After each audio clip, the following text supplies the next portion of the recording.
Nacional Humanitario e impulsando emprendimientos comunitarios, entre otras cosas. Esto lo realizamos a través de 4 programas operativos. En el Programa Nacional de Juventud buscamos impulsar a la juventud ecuatoriana como agentes de cambio, promoviendo la formación, innovación, el empoderamiento y la participación significativa de las y los jóvenes. Para lograr todo esto, hemos implementado espacios como el Curso Nacional de Liderazgo. Promovemos una cultura de paz en las comunidades y estamos implementando la innovación en nuestro accionar humanitario, como es el ejemplo de nuestros catarsis webinar. Con todas estas acciones buscamos generar proyectos de mayor impacto para el desarrollo de las comunidades. Nuevamente, bienvenidas y bienvenidos, y doy paso a mis compañeros para iniciar esta interesante charla. Así es, Luis Enrique, muchas gracias y bienvenidas y bienvenidos a una noche más de Catarsis Webinar. Vamos a indicar nuestras normas de convivencia. La primera es que esta sesión será grabada. Vamos a mantener nuestros micrófonos y cámaras apagadas, por favor, mientras estemos escuchando la charla para evitar cualquier interferencia de sonido o video y que todos tengamos una buena experiencia. Vamos a respetar a todas las personas que estemos conectadas esta noche y sobre todo vamos a aprender y a disfrutar. El formato que vamos a manejar en esta charla van a ser 45 minutos de una charla dinámica. Vamos a tener al final 15 minutos de preguntas. Les pedimos que por favor las escriban en el chat asegurándose de que estén dirigidas hacia todos o si no, nuestros moderadores no las podrán leer. Les recordamos que pueden tomarse una selfie indicando que están en este webinar y que la comenten en el post de nuestras redes sociales con los hashtag Juventud por Ti y hashtag Estamos Activados, dejándonos sus comentarios y sugerencias. Esta noche nos acompaña Alexis Negrete con el tema Prospectiva, Desafío COVID-19. Alexis es ingeniero en gestión de riesgos y en emergencias y desastres por la Universidad Internacional del Ecuador. Además, es instructor en análisis de vulnerabilidad y capacidad por Cruz Roja Ecuatoriana. Es instructor en evaluación de daños y análisis de necesidades por USAID OFDA. Tiene formación en vulnerabilidades ante desastres socionaturales por la Universidad de Chile. Es también consultor independiente de gestión integral de riesgos y ha generado múltiples procesos junto a Cruz Roja Ecuatoriana y el Servicio Nacional de Gestión de Riesgos y Emergencias. Alexis, nuevamente muchas gracias por estar aquí. Sé bienvenido. Así que, gracias nuevamente. Los dejamos con Alexis. Bueno, muchas gracias, Carla, por la presentación. Gracias, Luis Enrique, por el espacio y Alejandro también, que nos ha dado este espacio para poder explicar estos temas y como una parte importante de otra parte a la que quiero agradecer también de forma puntual es a Cruz Roja Ecuatoriana, que ha sido uno de los componentes de mi vida para poder formarme como un profesional dentro de la materia de gestión de riesgos. Sin más preámbulos y ya para dar inicio, le voy a proceder a compartir la presentación. No sé si ya la pueden observar.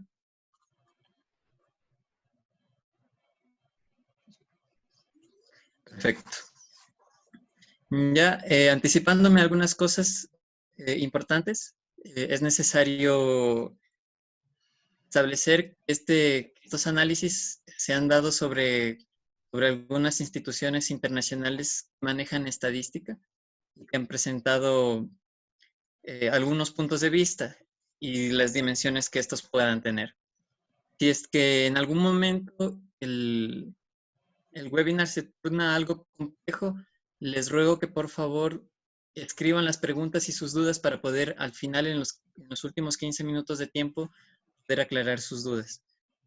También he preparado un pequeño documento en el que se ha recopilado los links del bagaje general en el cual está basado este webinar. Vamos un tanto a lo que vamos a hablar. Vamos iniciando en materia. Como parte principal, para comprender la perspectiva se ha partido de la necesidad imperante de conocer los sistemas sociales. Esto basado sobre una teoría general que explica los sistemas. Hablando de sistemas, nosotros decimos que estos son elementos que interaccionan o factores que interaccionan entre sí, generando así las actividades, en este caso sociales, cotidianas que nosotros vivimos. Omar Darío Cardona, uno de los principales estudiosos acerca de la gestión de riesgos centrada en los elementos que componen los sistemas, habló de los 9 elementos que lo componen, dentro de los cuales nosotros tenemos los elementos físicos, sociales, institucionales, ambientales, culturales e ideológicos. En materia de lo coyuntural, de lo que estamos viviendo hoy en día en el Ecuador, nosotros vamos a abordar tres como principales de esta gran lista. Los elementos de coyuntura política, económica y educativa. Hablando del sistema económico, comprendido como la estructura resultante de factores económicos que interactúan en una determinada región, de la forma en la que se organiza la actividad económica, de la sociedad, de la producción de bienes, de los servicios y su distribución entre sus miembros para determinar qué agentes y en qué condiciones podrán adoptar las decisiones. Comprendido como sistema político a la estructura resultante de la interacción de los poderes para la administración del Estado. Este es un componente muy importante, ojo en recordarlo. De la autonomía de las comunidades para la toma de las decisiones. Del sistema educativo, comprendido como una estructura de enseñanza integrada por un conjunto de instituciones y organismos que regulan, financian y prestan servicios para el ejercicio de la educación según políticas, relaciones, estructuras y medidas dictadas por un Estado. En este sentido, yo planeo abordar desde la premisa de que hay elementos que se pueden mencionar de forma simple, pero a la hora constitutiva de la ejecución se tornan realmente complejos. Así como, por ejemplo, hablamos del sistema económico, en el cual vemos sus 3 principales integrantes, la empresa, el gobierno y la familia. Estos interaccionando entre sí con elementos externos a ellos, hablando del exterior, y elementos internos de los ingresos que obtiene cada uno de esta interacción. Esto en la praxis toma un elemento un poco más complejo debido a la interacción del sistema. Hablamos de los 3 ejes principales igualmente, el resto del mundo como factor externo, la empresa como el desenvolvimiento propio de la sociedad, generar recursos, el gobierno que se encarga de la administración de los poderes y de las políticas, y de los consumidores, un sistema económico. A la hora de la ejecución, dentro de un Estado, nosotros encontramos este nivel de complejidad, en donde vemos la estructura de la economía de un sistema social puede llegar a ser tan complejo como esta imagen. Realmente simplifica la idea de lo que funciona, ¿no? Entonces, aquí es donde vamos a entrar en materia. ¿Cuál es la realidad previa al presente? Esta pequeña matriz lo que nos muestra es un criterio a finales del 2019 de que los grandes bloques, en este caso Estados Unidos, Japón, la eurozona, China e India, estos grandes bloques económicos de los cuales como Estado nosotros dependemos en exportación y en relaciones de comercio exterior, ya venía presentando una tendencia de crecimiento. Y aquí, por ejemplo, podemos ver esta relación que hace hacia el mundo con un 2.4% de crecimiento con respecto del año anterior. Aquí viene la gran pregunta. ¿Por qué afecta tanto esta situación previa a nuestro país? Y hablando también de sistema, a nuestro bloque latinoamericano. Hemos venido presentando algo que se menciona dentro de la CEPAL como la carrera del endeudamiento, ¿ya? Un elemento muy importante que hay que aclarar previo a presentar la idea del COVID-19 como otro agente. Aquí tenemos una de las gráficas que presentan en su segundo informe especial a CEPAL. Habla acerca de esta carrera de endeudamiento por los estados latinoamericanos. El concepto de el sostenimiento de deudas externas, del sostenimiento de las deudas internas del país y del déficit fiscal, ¿no? De los déficits fiscales, ¿no? Entonces aquí vemos cómo en su primera arista el gasto del capital va tendiendo a disminuirse. ¿Por qué razón? Que va creciendo la tendencia del pago de los intereses. Es la segunda línea que se presenta en esta tendencia. Entre esta relación marcamos una tercera, que es del gasto de salud, para hacer una relación de qué es lo que estamos pagando en interés con respecto de qué es lo que podríamos estar invirtiendo, por ejemplo, en este caso, en el gasto de salud, o podría ser en el gasto de la educación, o en estos elementos que interaccionan para el desarrollo de un país. Esto nos ha dado la premisa muy importante de que el bloque latinoamericano es una región actualmente, previo, con mucha más razón a la pandemia, con poco espacio para aumentar el gasto fiscal, este exceso de endeudamiento y el creciente pago de intereses con una limitada entrada de ingresos fiscales. Dentro del análisis de la carrera del endeudamiento, encontramos una tendencia muy importante. Es que entre más esta tendencia de la carrera del endeudamiento se vaya manteniendo, menor va a ser la brecha que tengan los estados a la política, entendiéndose a la política como la administración de los bienes y recursos que poseen, ¿no es cierto? Aquí entramos de lleno de las expectativas a las realidades. Que debido a la pandemia, todos los bloques y las grandes analistas tenían una proyección acerca de cuál iba a ser el crecimiento con respecto de este año. Nos encontramos aquí ya con el elemento constitutivo, es el COVID-19, este elemento generador de decrecimiento. Y nos encontramos con un panorama un tanto desolador. Vemos que alrededor del mundo hemos perdido 3% dentro del crecimiento, caemos bajo 3% del crecimiento económico. Y aquí hay un elemento muy importante, que en el bloque de la América Latina, es al que pertenecemos, caemos 6 puntos por debajo del crecimiento. Eso es un golpe muy importante dentro de la economía.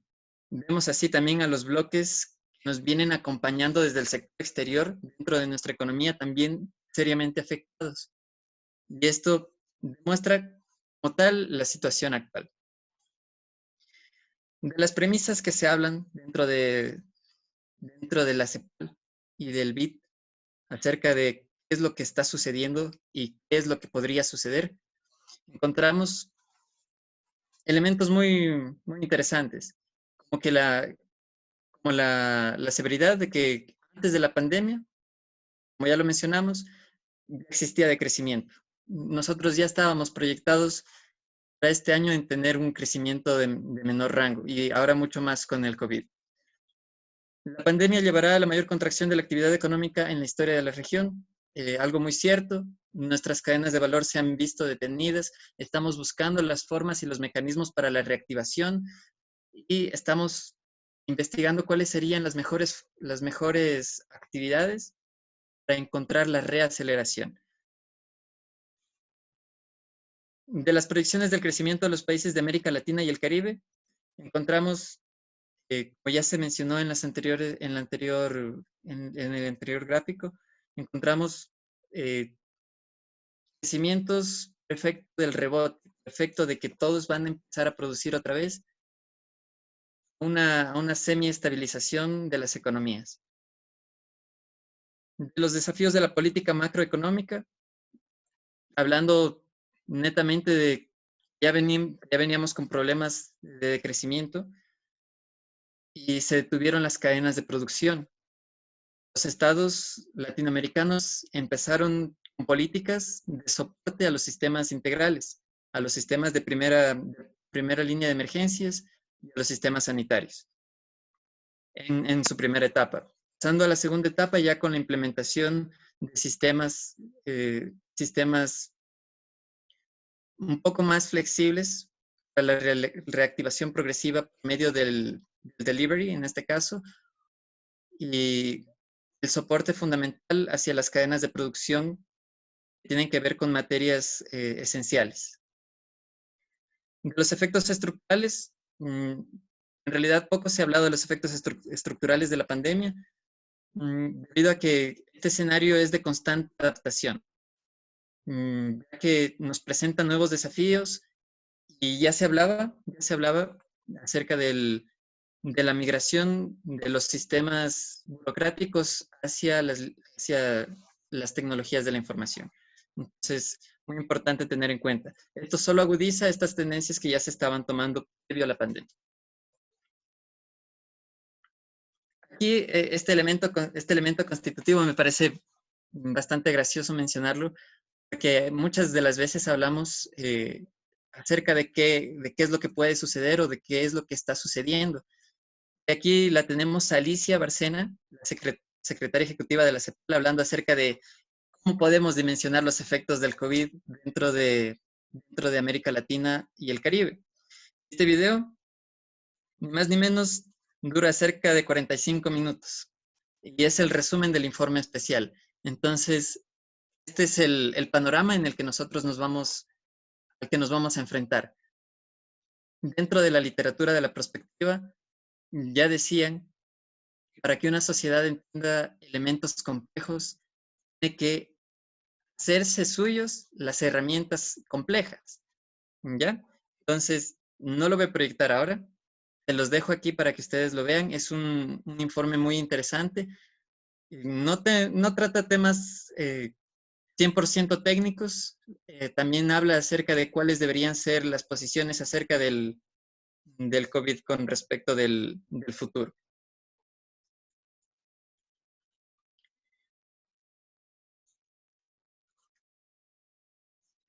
Vamos entrando dentro de lo que respecta a la realidad del país, donde lo titulamos como contexto económico de los datos, el Ecuador. Y en esta parte sí quisiera un especial hincapié en que la economía no es sencilla de comunicar, sino si no se toma en cuenta que son elementos que se trabajan desde la complejidad, ¿no? Entonces, partiendo de la premisa de que el Ecuador es un estado exportador de diferentes elementos, como materia prima y el petróleo. El petróleo, dicho sea de paso, una de las fuentes más importantes de ingresos sobre nuestro Producto Interno Bruto. Hoy me tomé la libertad de sacar el precio en WTI, que es el West Texas Index, que es el indicador que se encarga de medir la variabilidad de los precios de los Estados Unidos, en el que somos el mayor socio comercial. Y este está oscilando entre los $33. Para agregar el contexto de por qué es importante conocer el precio del petróleo sobre nuestra realidad, agregué el coste de producción. Según un informe del Ministerio de Finanzas, está oscilando entre los $23. Ahora, aquí viene lo importante. El precio de venta que teníamos planificado para este año en materia fiscal, en materia del presupuesto fiscal, era sobre los $51. Entonces, aquí ya dimensionamos una brecha de $28 por barril de petróleo vendido. Un impacto que todavía sigue siendo demasiado fuerte dentro de nuestra economía. Tenemos que tomar en cuenta que este es el precio actual. Si tomamos en cuenta el precio que tuvimos para abril, que bajó hasta los $14, en el cual nosotros estábamos produciendo a pérdida, ni siquiera llegábamos al precio de producción, tenemos que tomar en cuenta que esto es un elemento del que hay que preocuparse bastante. Siguiente peldaño, sobre la realidad de nuestro Ecuador. Vemos el incremento dramático del ENVI. Para no alargar el tema en la explicación del índice como tal, este elemento internacional, este mecanismo que se tiene a nivel internacional, simplemente define cuál es el riesgo de que un país cumpla o no cumpla con los acuerdos establecidos si es que éste obtiene dinero en forma de préstamo. Este incremento dramático en este índice de riesgo país generó que perdamos parcialmente, muchas veces sentido común totalmente, la posibilidad de poder adquirir préstamos de elementos internacionales, ya que cada punto extra se va agregando porcentaje de intereses. Con un incremento tan alto, sería realmente imposible tomar la opción de endeudarnos para no poder pagar. Entonces, este incremento en este índice, producto del COVID, eliminó esta posibilidad de poder acceder a estos préstamos, a estas inyecciones de efectivo. Otro elemento muy importante y es la caída de las exportaciones, no solo del petróleo, porque aquí viene otra parte fundamental de la cual no se ha hablado mucho, y es la agroindustria. En la agroindustria estamos viendo caídas porcentuales que han sido preocupantes, dentro de las cuales tenemos, por ejemplo, la caída de la exportación del banano en un 6%, del camarón en un 8%, de las flores en un 49%, del pescado en un 42%. Esto ya viene como una realidad influyendo dentro de nuestra economía. De lo que era consecuente con las medidas tomadas producto del COVID, la caída del turismo en un 95%. Esta etapa para el turismo es bastante complicada y es necesario tomar medidas prospectivas gestionadas desde la incertidumbre para visorar un mejor mañana. ¿Cuál es el siguiente daño? Tenemos la desaceleración de la recaudación tributaria. Uno de los elementos, si bien no es 100% constitutivo sobre nuestra economía diaria, sí debe ser mencionado como tal, ya que muchas de las veces el desconocimiento de cuáles son las expectativas de recaudación genera espacios de incertidumbre sobre las tomas de decisión. De la reducción de las operaciones en mercados financieros. Tomado en cuenta el mercado financiero como la herramienta que tienen los individuos, empresas y estados para poder hacer la venta y la adquisición de bonos, de acciones, de bienes y de materias primas. Entonces es muy importante también tener en cuenta que producto de esta detención de las cadenas productivas, se ha detenido también la operación de los mercados financieros. Aterrizando a la economía diaria, a la economía de las familias, ¿cuál es la realidad? ¿Cuál es la proyección de la realidad? Vamos a tener una caída del ingreso familiar. Esto es algo en sistemas se le llama efecto cascada.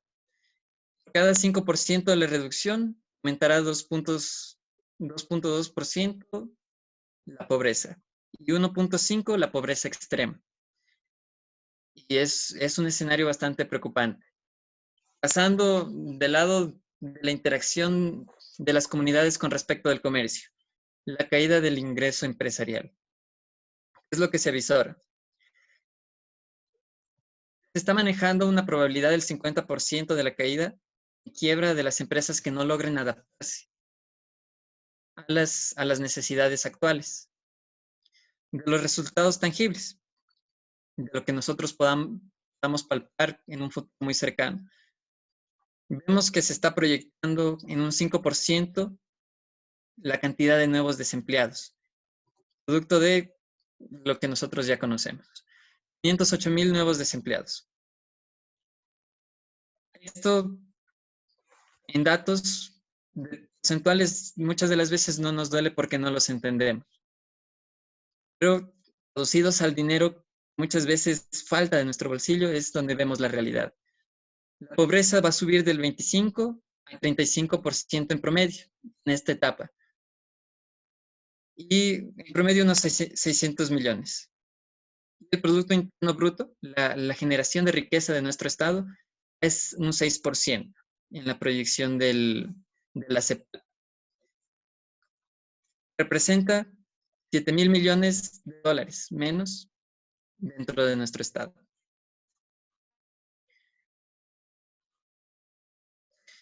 Segundo tema coyuntural, hablando de los sistemas, entramos al sistema político. De nuevo con la premisa de que muchas veces hablamos de la ejecución del poder como algo simple y encontramos dentro del Estado ecuatoriano los 5 poderes: ejecutivo, el legislativo, judicial, electoral y poder participativo. A la ejecutoriedad del mismo, el tema es un tanto más complejo con la estructura que lo compone, ¿cierto? Hay que entender que un gobierno como tal tiene que pasar por diferentes estamentos. Pero yo, ¿dónde me encuentro? ¿Dónde me encuentro aquí? ¿Cómo yo intervengo en la política? ¿Cómo interviene la política en mí? Dentro de, nosotros hemos calificado, y muy importante mencionar, las medidas políticas de las cuales nosotros tenemos interacción son las que tenemos con el método de semaforización cantonal en el Ecuador. A propósito de, existe una dashboard o una pantalla virtual en la cual tú puedes ver en tiempo real qué color se encuentra tu cantón en el país. Cuando tú le des clic, va a dar medidas tú tienes que cumplir, ¿no es cierto? Tengo un documento como anexo, tengo un documento en el cual también lo tengo anexado para que ustedes lo puedan ver. Ya, tratando otra vez en materia. De la semaforización cantonal. Rojo es lo que nos encontramos la mayor parte de los cantones y provincias del Ecuador.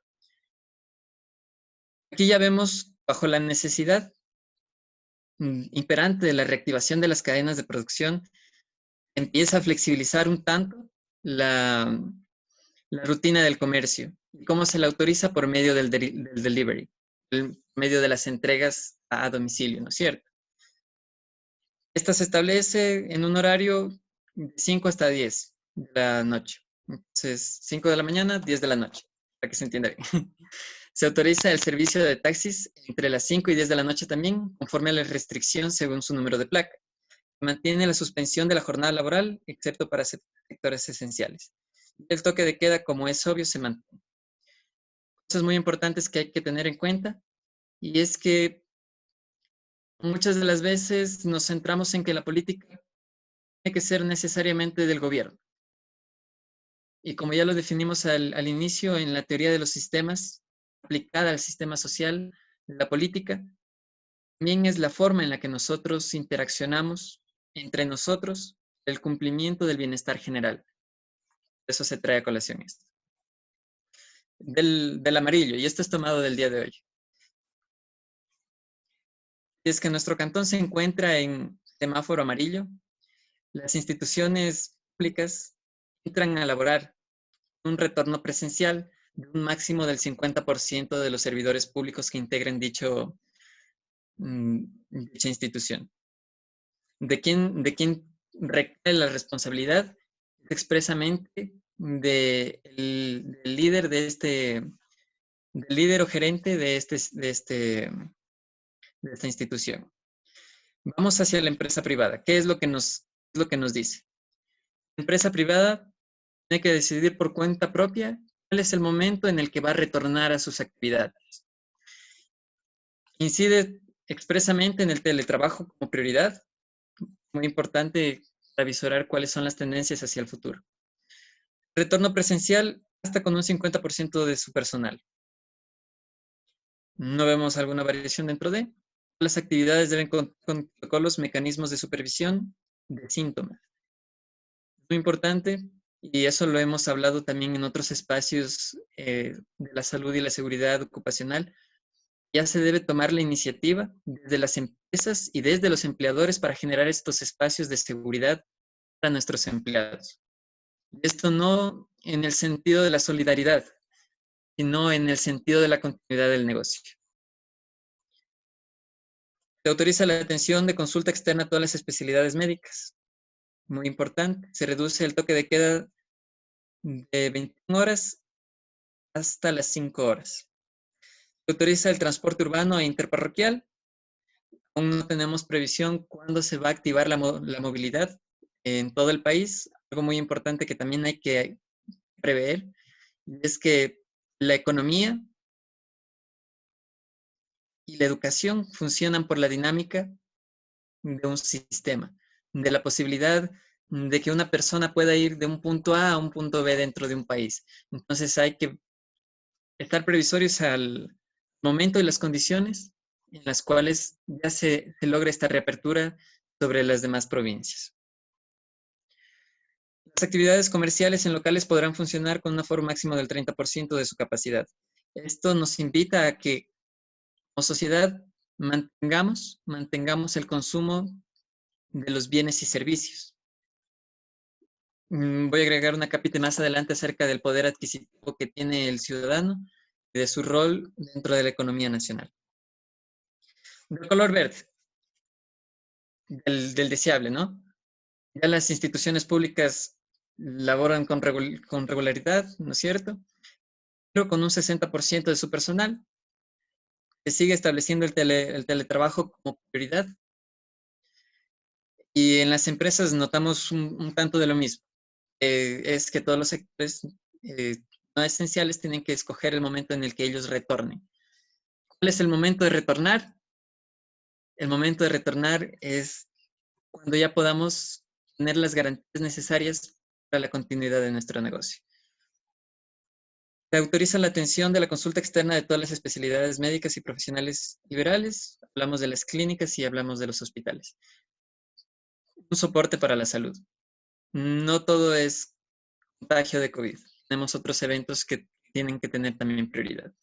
Se autoriza el transporte urbano, interparroquial e intercantonal para lograr la dinamización. La ocupación por unidad será máximo del 50%. Dentro del sistema educativo. El Ministerio de Educación, muchas veces comprendido como la totalidad de la educación, ha presentado nuevos desafíos con respecto de la realidad ecuatoriana. Y parte de estos desafíos entran dentro de los campos de las desigualdades, de la simplicidad de comprender la educación como la jerarquía del conocimiento y del cumplimiento de los currículos, nace la ejecución. Una ejecución dentro de un macro sistema. Muchas de las veces no tomamos en cuenta a la hora de prever qué es lo que puede suceder. Es lo que se agrega aquí. En algunas entrevistas que hice con compañeros y colegas, grandes amigos en realidad, me hablaron acerca de cuáles son las variables que deberíamos tomar en cuenta para hacer la previsión de nuestros futuros. Él me mencionó dos elementos muy importantes. Primero, el externo tiene que ver con los bloques económicos y sus posturas, sus intenciones, sus motivaciones con respecto de la reaceleración económica y del retorno a las actividades. Un eje muy importante. ¿Qué razón? En economía nosotros como Estado, siendo un sistema pequeño y abierto, dependemos de estos grandes bloques económicos, ¿no es cierto? Y en medida de que estos bloques vayan reactivándose, vayan generando estos espacios de oferta y demanda, nosotros vamos a ser partícipe de la reactivación por efecto rebote. ya que ellos están generando riqueza, nosotros también vamos a empezar a generar riqueza. Cosa muy importante debido a, bajo la situación actual, y si es que se mantuviera como tendencia central de los hechos, tendríamos un panorama todavía peor. Esto de aquí, ejerciendo desde el panorama perspectivo, ya nos da una luz de esperanza. Una luz de que no necesariamente tenemos que enfrentarnos al peor escenario que se puede proyectar. Este es uno de los espacios en los cuales nosotros podemos analizar la data. Es en línea y está 24 horas. Una actualización en tiempo real, ¿no es cierto? También la agregué en un link para que ustedes la tengan. Y aquí vemos cuál es el estado. Este es otro elemento que quería traerles y compartirles. Me pareció muy interesante. En realidad, me parece un espacio en el que nosotros podemos hacer análisis de qué es lo que está sucediendo con respecto de nuestro país y de los países que son vecinos. Este es de la CEPAL, es el Observatorio del COVID-2019 en América Latina y el Caribe. Acciones por país. Y aquí vemos algunas de las aristas que se ha mencionado y de las que no se ha mencionado, cuáles han sido sus posiciones, actitudes, motivaciones y las políticas como tal de los países vecinos. Viendo a colación algo muy importante, es que muchas de las veces, y esto se habla en teoría prospectiva, muchas de las veces nosotros dejamos de tomar en cuenta cuál es la situación de nuestros países vecinos.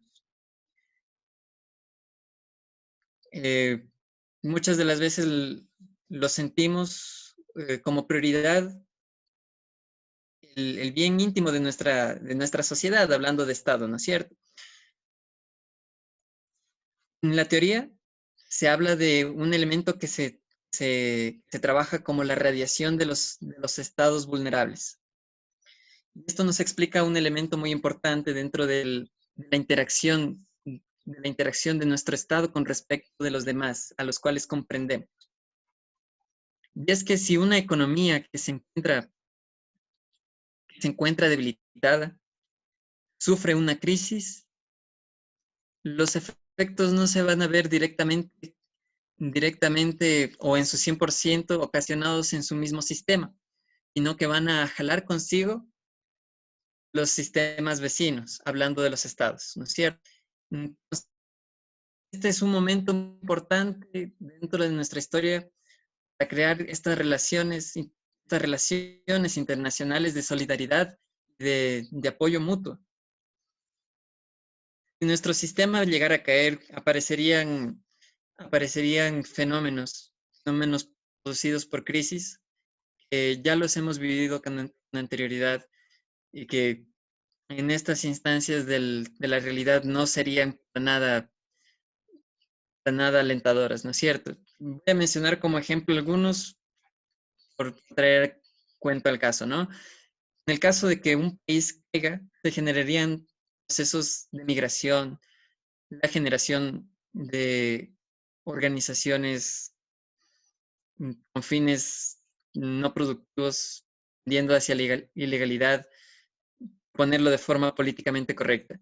Y el desgaste de carteras de Estado vecinas, producto de la migración, la desestabilidad de las relaciones comerciales, la toma de iniciativas políticas en torno al cierre de fronteras, entre otras que se pueden dar, ¿no es cierto? Entonces, teniendo en cuenta aquello, es muy importante reconocer la importancia de nuestros vecinos, hablando de los sistemas, hablando de los estados. De la educación. La innovación como requisito estricto para seguir adelante. De un lado tenemos cuál es el avance que ha tenido la educación pública acerca de su postura con respecto de la innovación. Vemos un pequeño abanico de opciones en la que nosotros encontramos los recursos, los lineamientos, guías, información, textos, con los cuales se plantea continuar la educación vía telemática, de lo cual nosotros nos enfrentamos directamente a algunas problemáticas que es importante mencionar. Primero, como ya vimos, este crecimiento de nuestra economía ha generado pobreza. Dentro de la pobreza nosotros encontramos un concepto llamado la desigualdad. Un elemento que se ha estado planteando bastante en concepto de la discusión general sobre la educación. Creo que a la hora de la praxis no se ha llegado a una resolución constitutiva que permita la educación, que nos abra el panorama. Nos abre el panorama de una forma integral. Aquí abogando no necesariamente al Estado, sino hacia la organización comunitaria, hacia la organización solidaria. ¿Cuál era la tendencia hablando de los sistemas? La flexibilidad, una opción para cada necesidad. Aquí vemos cómo desde antes de que suceda la pandemia, los diferentes sistemas de educación superior, hablando de maestrías, de posgrados, muchas veces también de pregrados a distancias, empezaron a migrar precautelando la imperante necesidad de la formación continua. De lo cual traemos a colación, en la actualidad estos sistemas han migrado, a pesar de todo han logrado llegar a concretar la idea de la educación en línea, cumpliendo los roles y los estándares que tienen que ser dignos de la educación. En este momento están teniendo gran éxito. ¿Hacia dónde tenemos que apuntar? Tenemos que apuntar hacia la innovación. Entrando propiamente dicho en la prospectiva, hablamos de su definición etimológica. Como prospectivos, proveniente del latín, nos dice que miremos hacia el futuro. Y la definición traída de la Real Academia de la Lengua Española como el conjunto de análisis y estudios realizados con el fin de explorar o de predecir el futuro en una determinada materia. Este cuadro a mí me encanta, no es 100% de mi autoría, yo nada más hice la transformación para poder explicarlo de una forma un poco más didáctica. Esta es la base fundamental de la prospectiva. ¿Cómo se llama esta herramienta? Esta herramienta es el triángulo lógico griego. ¿Ya? Entonces, la prospectiva no es que nace recientemente. La prospectiva ya viene como un saber propio de la humanidad desde esta era formalmente hablando. Y nos da 3 tiempos. La anticipación, la apropiación, la acción. Elementos muy importantes. Hablando de la anticipación, como la reflexión prospectiva, como ese momento en el que nosotros nos sentamos y abrimos nuestros recursos, bien sea del Internet o bien sea de la comunicación pública, y analizamos cómo interactúan estas dimensiones de nuestra sociedad en pos de la realidad futura, ¿no? Y este momento de reflexión para mí es uno de los más importantes. Entre más objetivo se pueda lograr este momento de la anticipación, nosotros vamos a tener menor grado de incertidumbre ya a la hora de tomar las decisiones. Que nosotros ya proyectamos los escenarios que vamos a afrontar. Como está bien dicho, es el análisis de los factores de la interacción. Pasamos a un segundo momento, que es la apropiación. Apropiación, logos. Donde nosotros hacemos el análisis de las capacidades y recursos de los que disponemos. Este segundo momento de apropiación es en el que nosotros ya delimitamos hasta qué punto nosotros podemos actuar en pos de generar un futuro ideal. Aquí es donde nos cargamos de la motivación y utilizamos nuestros recursos para movernos. ¿Hacia dónde? Hacia la acción. La acción tiene que ser 100% con una voluntad estratégica. Estrategia propiamente llamada de las herramientas que nosotros utilizamos para lograr el objetivo deseado. Estas decisiones tienen que ser basadas en la gestión de la incertidumbre. ¿Por qué en la gestión de la incertidumbre? Este triángulo lógico de la perspectiva no necesariamente se cumple en ese orden. Y es que muchas de las veces sucede que producto de una anticipación apresurada, de una anticipación poco criterio, nosotros pasamos hacia una acción poco criterio. Un ejemplo muy sencillo es hablar acerca de las compras de pánico. Anticipamos que se viene un evento fuera de la normalidad y nos abalanzamos hacia las compras que creemos nosotros son las más importantes. ¿Qué creamos? Creamos desabastecimiento, creamos la especulación, creamos hasta cierto punto mayor grado de incertidumbre. Otro caso que también se puede emplear de una anticipación apresurada con respecto de una acción apresurada es de cómo afrontamos una situación de la cual nosotros no tenemos experiencia. Obviamente dicho de la aceptación de elementos que no han sido probados. Hablando en materia de medicina, de los medicamentos que no han sido probados, de las soluciones milagrosas, de las energías vibratorias que puedan generarnos algún bienestar, de la anticipación que no ha sido debidamente analizada, no ha sido reflexionada. Vamos a la acción, una acción mediocre. Eso es muy importante, la apropiación. No podemos pasar del azul al verde sin pasar por el amarillo. Mantengo aquí al cuadro del primer gráfico, el triángulo lógico, en relación a que existen dos momentos en los cuales se hace prospectiva, independientemente de cuál sea la visión al futuro. La perspectiva, sea cual sea, constituye una anticipación. Esta preactiva o proactiva. Eliminar las acciones presentes con la luz de los futuros posibles y deseables. La perspectiva preactiva. Vamos a hablar directamente de este momento.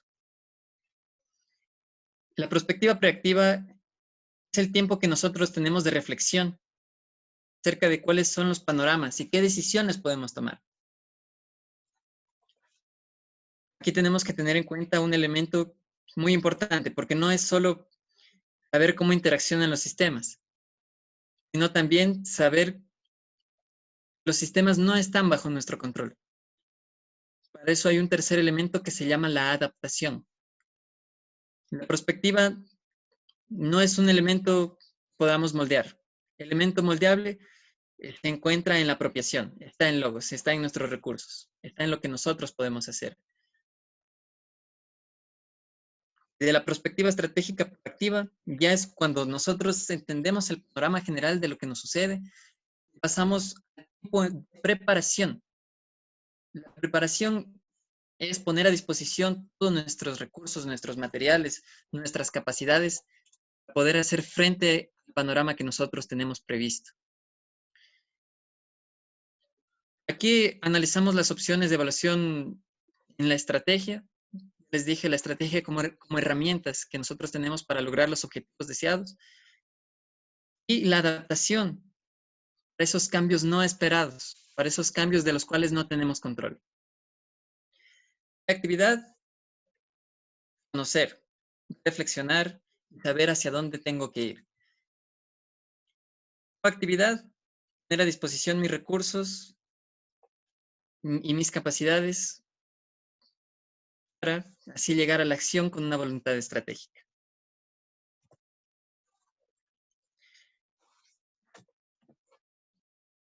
Bueno, ya a manera de conclusión, ya de la etapa de hablar y hablar y hablar y hablar,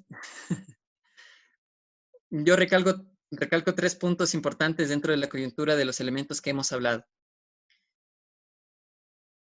En primera instancia, de la economía solidaria. ¿Qué es lo que nosotros vamos a hacer como familias Es lo que deberíamos hacer como familias y como jefes integrantes de empresas, de gerentes, de elementos que constituyen una parte de un sistema. De la economía solidaria, lo que recomiendan todos, y yo pongo también esa postura, la generación de liquidez, del tener dinero en el banco o en efectivo, ya que muchas de las veces nosotros podemos tener riquezas habladas propiamente dichas como lo que tenemos. Háblese de automóviles, bicicletas, PlayStation, de los terrenos, de las casas, de las fincas, etc, etc, etc, etc. Pero, ¿qué pasa si es que me cae la deuda, me cae la necesidad? Yo no tengo dinero en las manos. Al menos en este momento de crisis, es bastante complicado lograr generar liquidez a partir de nuestros bienes. Entonces, por eso es muy importante generar y cuidar la liquidez. De la innovación de la emergencia, esto va a mis amigos gerentes, el reinventar las formas de hacer negocios. El salir del paradigma de la concentración de los operativos en un espacio delimitado y abrir hacia los nuevos nichos de mercado que ya se están apreciando. Para las familias, muy importante el ahorro precautorio. Y obviamente dicho por un colega, el ahorro precautorio no en el sentido de privarme de las cosas, de no consumir en mi sistema, en mi barrio, en la esquina de los encebollados, en estos lugares, sino de pensar muy bien en qué estoy utilizando mi dinero, cómo lo estoy utilizando y hasta qué límite yo puedo gastar. El ahorro precautorio nos va a brindar a nosotros la oportunidad de tener, como ellos lo mencionan, un colchón en el que nosotros podamos, en el momento en el que sea oportunamente necesario, hacer el uso correcto de los bienes. Esta parte también para mis camaradas gerentes de la protección de los empleados. Es que últimamente, producto de la situación, hemos visto que en el sector privado se está tomando como primera iniciativa despido masivo de empleados. Para precautelar el bien capital efectivo, o sea, el dinero que tenemos en el banco, no proyectar hacia el futuro. Entonces, más allá, como ya lo dije hace un momento, de la solidaridad, la protección de los empleados dentro de la economía es uno de los roles más importantes que tiene que adquirir la empresa privada, la empresa que genera los recursos de forma autónoma. ¿Qué razón? Y aquí entramos ya también para finalizar en esta materia económica, de la importancia del poder adquisitivo que tiene un ciudadano. ¿Qué pasa si es que yo despido, es que yo tengo mi empresa, que produce un servicio, despido a todos mis empleados? Esto es primero que no voy a tener funcionalidad de la empresa. Y para hacerlo como un poco más consecuente, digamos que solo despido a la mitad. Esta mitad de mis empleados ya no va a tener el dinero que ingresa a sus cuentas, que ya no tiene la forma de crearlo inmediatamente. Esto significa que esta persona va a buscar retener la mayor cantidad de tiempo del dinero que ellos tengan, que ellos porten. Y eso significa que estas personas ya no van a ir a consumir. Y estas personas ya no consumen en otro sector o en mi sector. Las personas hacían el bien de producir en el otro sector, ya no van a tener la demanda anterior. ¿Eso qué significa? Que ellos también van a tener que dejar de producir. Si ellos dejan de producir, el que les sigue también va a tener que dejar de producir. Y así como un proceso de cascada, ¿no? Por eso muchas veces se habla de la inflación o de la deflación, dos elementos de de las economías con respecto de sus monedas. Cuando llega un momento de crisis, la gente, producto de este recaudo total de sus activos, de su dinero, provoca que la crisis se vaya autoalimentando. Esta crisis siempre se va a ir autoalimentando. Eso, la protección del empleado, un rol muy importante dentro de la, del área económica privada. Hablando de la política. La política generalmente la entendemos como la relación de los poderes máxima. Y muchas de las veces no la tomamos como la poder de decisión que tenemos nosotros como individuos de una nación, de los elementos que nosotros tenemos para poder hacer incidencia dentro de la nación. La política propiamente dicha, en la comunidad, hace efecto del poder que nosotros tenemos para organizarla y tomar las decisiones adecuadas en todo el bienestar de nuestros barrios, ciudades, cantones, provincias y allí nuestro país. Es lo que yo planteo desde nuestros hogares, desde nuestras casas, desde nuestros sillones y las camas en las que nos encontramos viendo este webinar. Primero, la organización comunitaria, un elemento fundamental.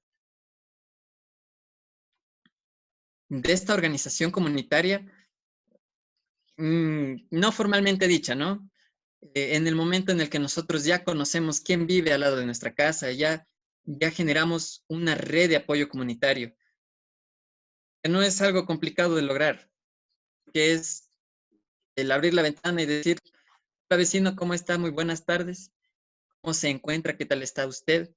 ¿Me puede ayudar con su número? Y de esta forma, y claro, haciendo uso de las redes sociales y las redes de información de las que disponemos ahora, que es prácticamente muy sencillo. Generar este tejido social en el que nosotros vamos a lograr espacios de comunicación activa, la identificación de necesidades, muchas veces se invisibiliza por el hecho de que estamos encerrados en las cuatro paredes pensando en nuestros propios intereses. Y eso no es política, eso no obedece a la política. Y con esto podemos hacer el apoyo focalizado a nuestros hermanos desde el poder que nosotros constituimos como ciudadanos. Vamos hacia la educación. La educación, obviamente dicha, presenta barreras muy importantes. Por eso es que la puse hasta el final. Que quería hacer hincapié en que nosotros desde nuestros espacios podemos alivianar o mitigar de alguna forma estas necesidades. Es lo que tenemos que generar. Primero, la adaptación no es algo sencillo. El reinventar no es algo que sucede de un año escolar al otro o de un trimestre al otro. Tenemos que generar dentro de nuestros hogares, para los que tenemos niños, para los que tenemos adolescentes que están en el colegio, incluso para los que tienen a sus hijos viejotes de la universidad en sus casas, que está muy bien, que yo también soy parte de, espacios de acompañamiento flexibles. No espacios de obligatoriedad del cumplimiento del 100% del currículum en pos de una nota, sino el espacio en el que nuestros hijos, nuestros sobrinos, nuestros primos puedan realmente lograr los recursos del aprendizaje. El aprendizaje se traduce en innovación. Si es que nosotros no conocemos cómo funciona un sistema nuevo, una guía nueva, una forma nueva de hacer educación, es el momento en el que nosotros podemos tomar las iniciativas para generar nuevos espacios de educación, como este, por ejemplo. De tercero de la educación, la práctica objetiva de escenarios prospectivos. Esto es ya entrado en pos de la lectura de las teorías antes explicadas. Si es que nosotros, no digo que brindemos el 100% de nuestro tiempo, sino estos espacios en el que nosotros encontramos hitos noticiosos. Estos espacios nos permiten explorar primero la idea de la incertidumbre. ¿Qué es lo que puede suceder mañana con este evento noticioso? Desde estas premisas, partir hacia el análisis integral de los escenarios, de los posibles efectos que nos pueden traer hacia nosotros. Por eso la perspectiva es un ejercicio de esperanza que nos trae hacia nosotros una luz acerca de las acciones que tenemos que tomar. El apoyo psicosocial. En la educación, algo muy importante. La ansiedad, el estrés, esto propiamente dicho, se ha venido invisibilizando en este tiempo de crisis. Al menos en Cruz Roja Ecuatoriana y en otros espacios de otras entidades gubernamentales, se ha visto también estos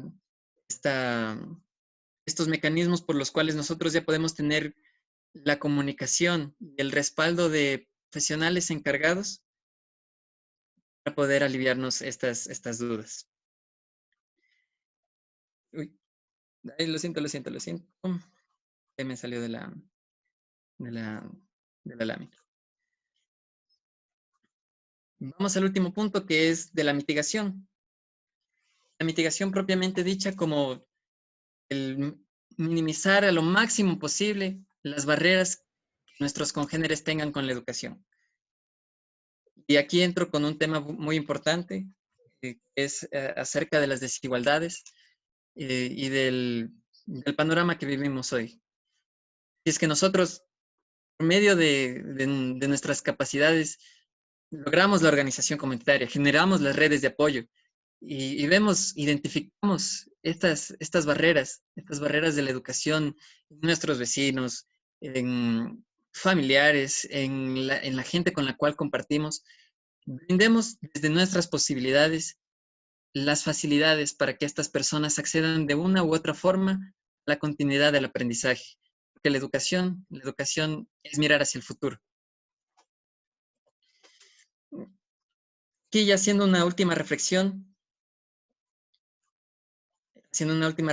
la resiliencia es la capacidad que tiene una persona o un grupo para recuperarse frente a la adversidad para seguir proyectando el futuro. Seamos resilientes, busquemos estos espacios en los cuales nosotros podamos crear y generar el cambio. Y sobre todo, seamos prospectivos. Yo creo que con eso ya termino la parte de la exposición. No sé si me acompañas ahora. Muchas gracias, Alexis. Definitivamente una charla bastante interesante que nos invita a poder pensar qué vamos a hacer una vez que salgamos al mundo nuevamente, de alguna manera, por decirlo de alguna manera, y enfrentar ya estos desafíos que nos acaba de plantear. Y de hecho quiero resaltar algo súper importante que Alexis nos acaba de mencionar, y es el hecho de que si queremos realmente poder superar todos los desafíos que se nos vienen, tenemos que empezar a innovar.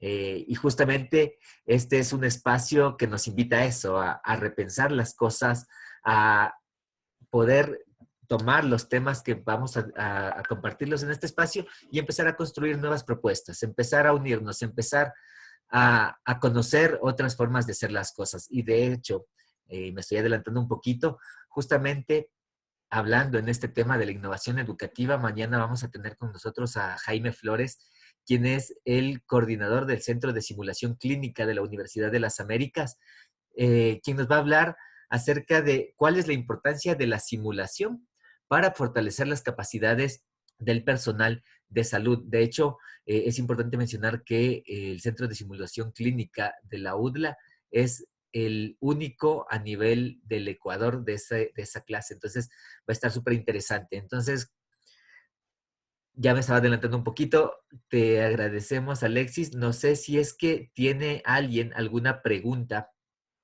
relacionada al tema que nos acaba de compartir Alexis.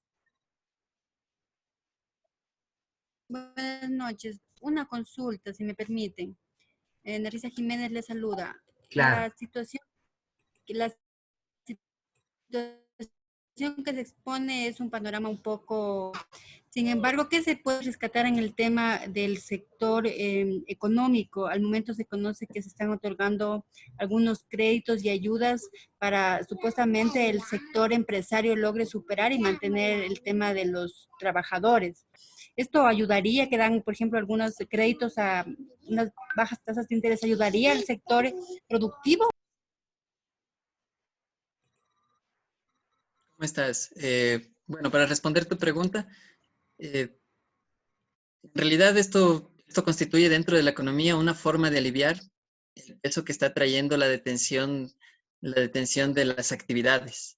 Entonces, sí, si es que las empresas ya no pueden de alguna forma operar y tienen la capacidad de obtener alguna forma de crédito, eh, claro que lograría solventar algunas de las necesidades de la empresa como tal. Es muy importante tomar en cuenta, tenemos que analizar el contexto en el que nos van a prestar esos flujos, ese activo, ese dinero. Entonces, y más allá de eso, también pensar en cómo podemos lograr, otra vez desde nuestra empresa, otra vez siendo trabajadores, generar ingresos de nuevo, generar producción, lograr la reactivación. No sé si eso responde a tu pregunta. Gracias. Muchas gracias. Ok, ¿alguien más tiene alguna otra pregunta para Alexis? Ivana Sandoval nos dice, muy interesante el aporte. Mi pregunta va direccionada a ¿cuál crees que es el desafío para las nacionalidades y pueblos indígenas post-COVID, sabiendo que en estos momentos ya son doblemente vulnerables por ser indígenas y por ser un actor afectado por la economía? Esta es en realidad una pregunta bastante complicada. Eh,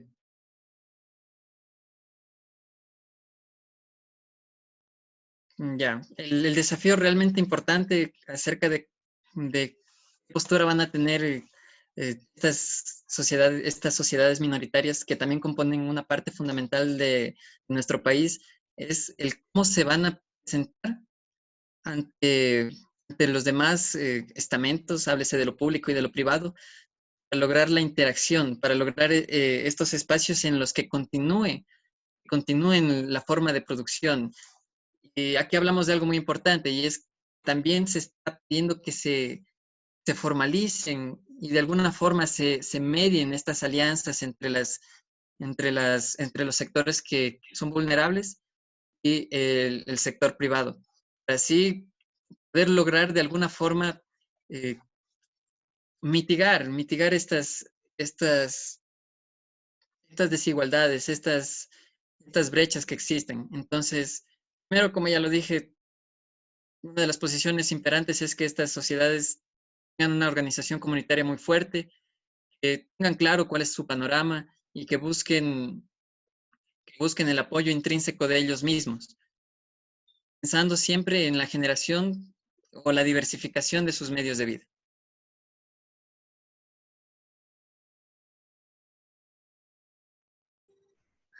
Genial.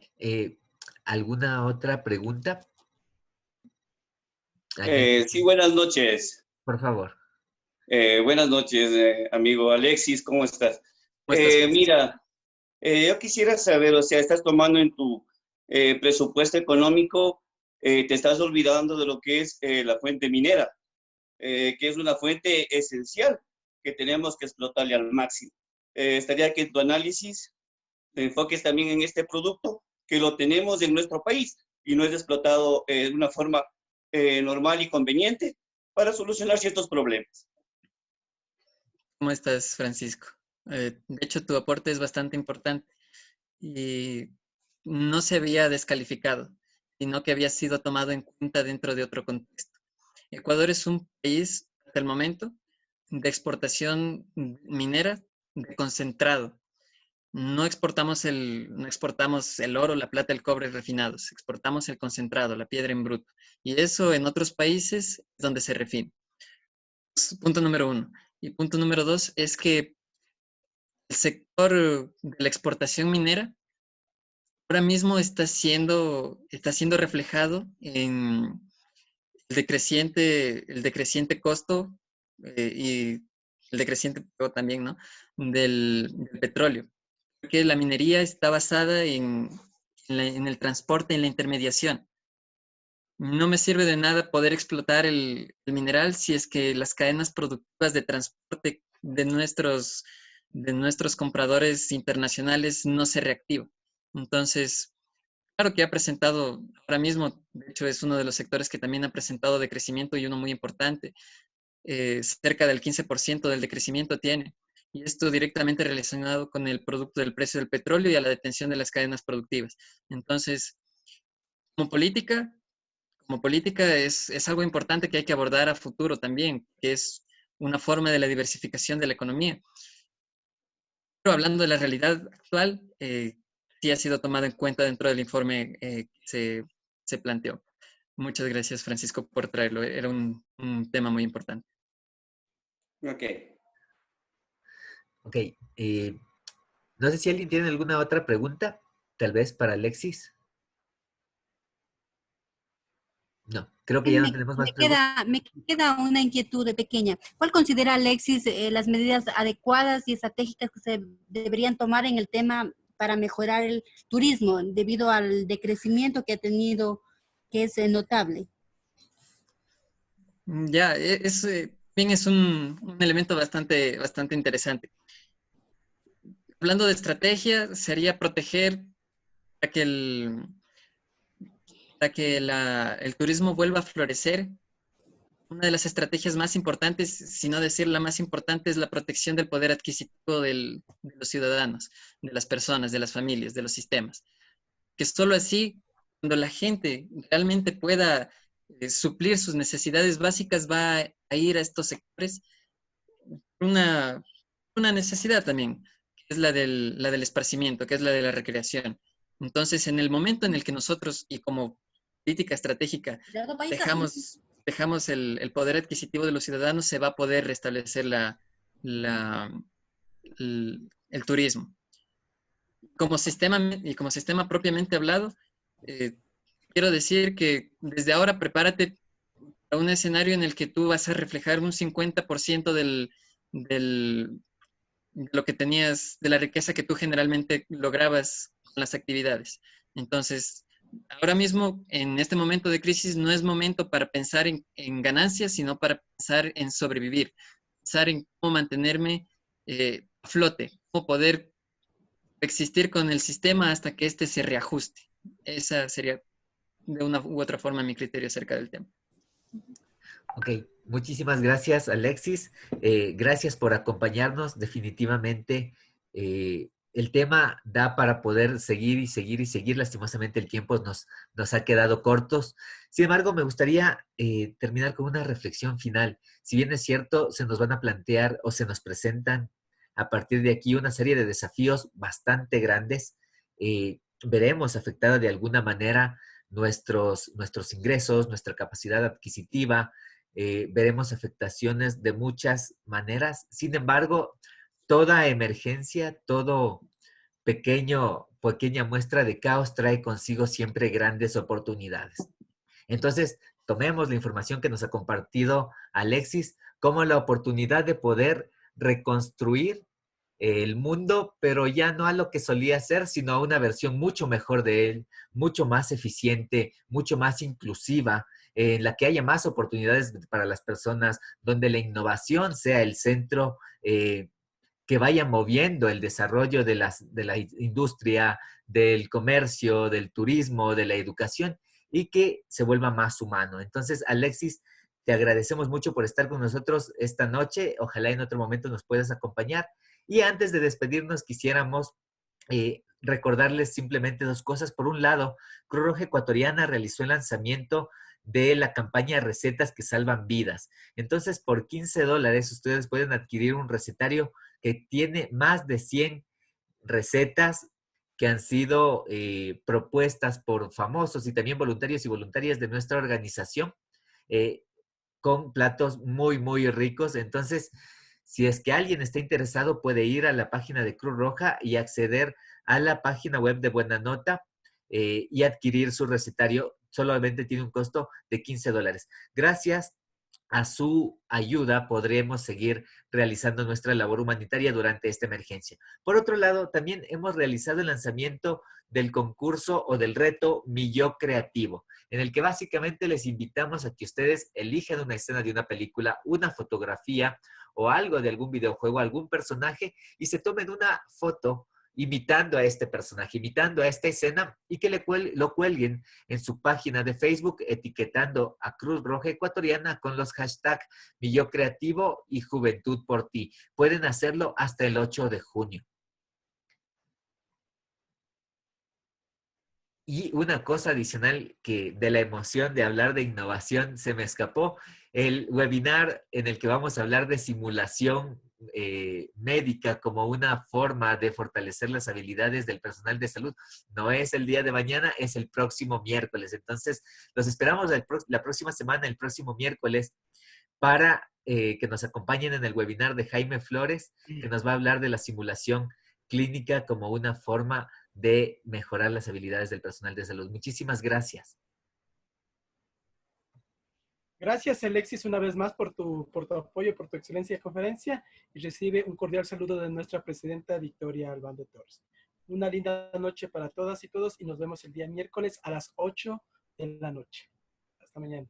Gracias, hasta luego, que estén muy bien. Hasta la próxima semana.